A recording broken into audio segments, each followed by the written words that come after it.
পড়াশোনা করছি জার্নালিজম নিয়ে রাজশাহী ইউনিভার্সিটিতে, এবং এই পেশাটা চুজ করার পিছনে একটা বড় কারণ ছিল আমরা যে সময়টা বিশ্ববিদ্যালয়ে ভর্তি হই তখন বাংলাদেশের টেলিভিশন সাংবাদিকতা নতুন করে শুরু হয়েছে 1999-2000 সালের কথা। একুশে টেলিভিশন, মানুষ পাগলের মতো টেলিভিশন দেখে, টেলিভিশন নিউজ থেকে বিশ্বাস করে। সেখান থেকে এক ধরনের আগ্রহ বোধ হয়, এবং সে কারণেই আমি আসলে সাংবাদিকতা করবো বলেই হয়তো সাংবাদিকতা করেছিলাম। ক্যারিয়ার শুরু হয়েছিল ছাত্র অবস্থায় আমি আসলে একদম ফার্স্ট ইয়ার থেকে কাজ করি, ডেভেলপমেন্ট সেক্টরে কাজ করেছি, ব্রিটিশ কাউন্সিলের সঙ্গে কাজ করেছি, সাপ্তাহিক পত্রিকা, কম্পিউটার বিষয়ক পত্রিকা, সেগুলোতে কাজ করেছি অল্প অল্প করে পার্ট টাইম। আর টেলিভিশন শুরু করে আমি তখন অনার্স শেষ হয়নি, বৈশাখী টিভি ছিল আমার প্রথম। বৈশাখী টিভিতে শুরু করি, তারপরে বৈশাখী টিভি থেকে সিএসবি নিউজ ছিল দেশের প্রথম 24 ঘন্টা নিউজ চ্যানেল, সেটি বন্ধ হয়ে যায়। তার আগে বলি বৈশাখী টেলিভিশন তখন অন এয়ার আসে না, এবং আমাদের সবাইকে একসঙ্গে চাকরি হারাতে হয় একটা ঘটনার পরিপ্রেক্ষিতে, প্রায় 40-42 জন। তারপর আমরা সিএসবি নিউজে জয়েন করি। সিএসবি নিউজ মাত্র কয়েক মাস অন এয়ারে ছিল, তারপরে সেটি বন্ধ হয়ে যায় 111 সরকারের সময়। ফখরুদ্দিন সাহেব তখন প্রধান উপদেষ্টা, জেনারেল মহিনদের ওই সময়টাই। তারপরে একুশে টেলিভিশনে যাই। একুশে টেলিভিশনে হয়ে আমি 2008 সালে নির্বাচনটা কাভার করি। নির্বাচনের পরে যমুনা টেলিভিশনে জয়েন করি 2009 সালে সম্ভবত।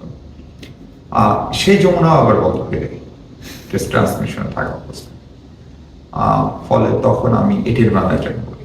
এটিএন বাংলা থেকে আবার যমুনা যখন আদালতের রায় নিয়ে ফিরে আসে, তখন 2013 সালের সেপ্টেম্বর আবার যমুনায় আছে, এবং তারপর থেকে এখন পর্যন্ত যমুনার সঙ্গে দীর্ঘতম সময় তৈরি করতে। ঢাকা ইন্ডিপেন্ডেন্ট এটা হচ্ছে আপনার জুনিয়র চেম্বার, যেটা তাদের একটা উইং, তাদের একটা অনেকগুলা চেম্বারের একটা। তো সেইখানে আমি মূলত 1 বছর ছিলাম, এবং এটার একটা ছিল যেটা ইয়াং উদ্যোক্তা, বিভিন্ন পেশাজীবীদের একটা সম্মেলন। সেখান থেকে একটা ভালো অভিজ্ঞতা হচ্ছে যে এটার সূত্র ধরে ইয়াং এন্টারপ্রেনার, ইয়াং বিভিন্ন পেশাজীবীদের সঙ্গে দারুণ একটা নেটওয়ার্ক হয়েছে। আর ডিপ্লোম্যাটিক করেসপন্ডেন্ট অ্যাসোসিয়েশন, যেটা আমি সেটার এখনো মেম্বার, আমি সেটার সেক্রেটারি ছিলাম। আর সেটা হচ্ছে মূলত ডিপ্লোম্যাটিক বিটে যারা কাজ করে তাদের একটা অ্যালায়েন্স, ঢাকা বেসড, এবং এটা খুবই শক্তিশালী সংগঠন। অভিজ্ঞতা খুবই ভালো। আমি এখনো ডিক্যাবের সঙ্গে আছি, কাজ করি, হয়তো এখন কমিটিতে নাই। ফলে এগুলো হচ্ছে আপনাকে আসলে আপনার নেটওয়ার্কিং, আপনার জানাশোনা, আপনার লিঙ্কেজ এবং এক ধরনের প্রফেশনাল ডেভেলপমেন্টের জায়গায় দারুণ সহায়তা করেছে।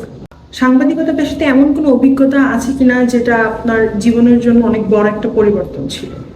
নেপালের ভূমিকম্পের পরে আমরা কয়েকজন প্রথম সাংবাদিক হিসেবে, বিদেশি সাংবাদিক হিসেবে বাংলাদেশ থেকে গিয়েছিলাম, এবং তখন রেগুলার ফ্লাইট ছিল না। আমরা যে বিমানটায় গিয়েছিলাম সেটা আমাদের সানজি দ্বারা, যে আমাদের ফুটবল খেলে যে মেয়েগুলো, ওরা তখন সময় আন্ডার 13 টিমে খেলে, তাদের উদ্ধারের জন্য একটি আসলে উদ্ধারকারী জাহাজ হিসেবে সেটি হয়েছিল। সেখানে গেলাম, যাওয়ার পর ধরেন এত বড় ভূমিকম্প, শত শত মানুষ মরে গেছে, কিন্তু এটা চোখে দেখা লাশের কণ্ঠে মানে বিভৎস, এবং একটু পরপর ভূমিকম্প হচ্ছে, আমরা কেঁপে উঠছি। তারপরে কিন্তু আমরা যখন হসপিটালে গেলাম, কোন হসপিটালের সাংবাদিকদেরকে ঢুকতে দেওয়া হয় না, এবং কোন বিভৎসতার ছবি আপনি নেপালের মতো একটি ছোট্ট দেশ, সেখানে আপনি দেখেন নাই। Nepal is not America, not UK, not Europe. ফলে তখন আমাদের কাছে মনে হইলো যে আমাদের আসলে প্রশাসনিক ব্যবস্থা, আমাদের সাংবাদিকতা, আমরা কতটা পিছিয়ে। এবং নেপালে খুব অদ্ভুত ঘটনা, নেপালের ভালো ডক্টর যারা, তাদের একটা বড় অংশে বাংলাদেশ থেকে তাদের ডিগ্রি নেওয়া।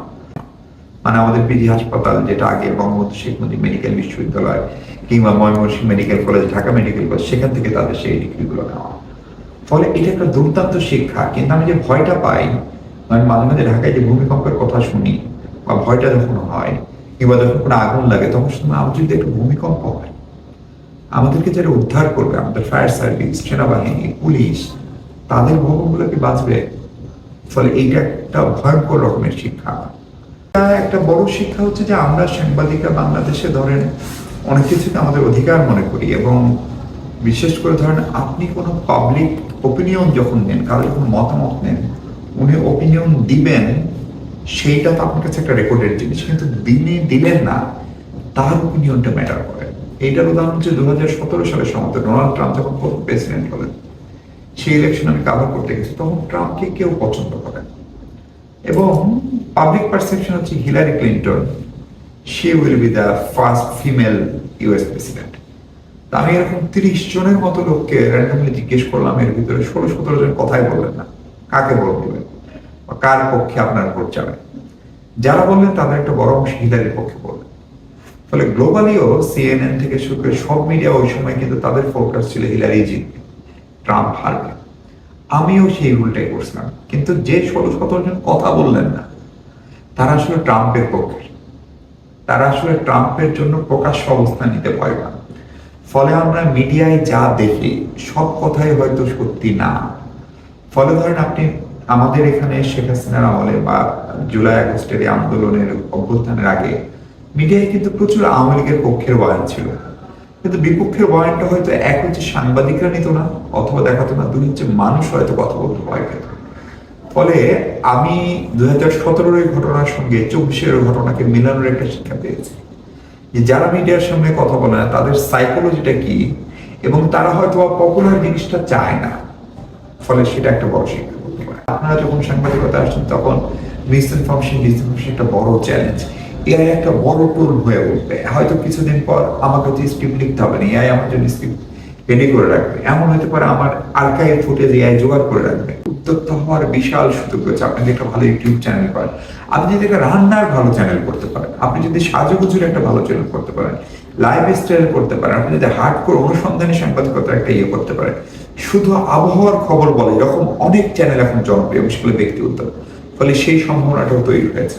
কিন্তু মাথায় রাখতে হবে যে সাংবাদিকতা আনএডিটেড হইতে পারে, ফলে ওই এডিটোরিয়াল জাজমেন্টটা অর্জন করতে হবে।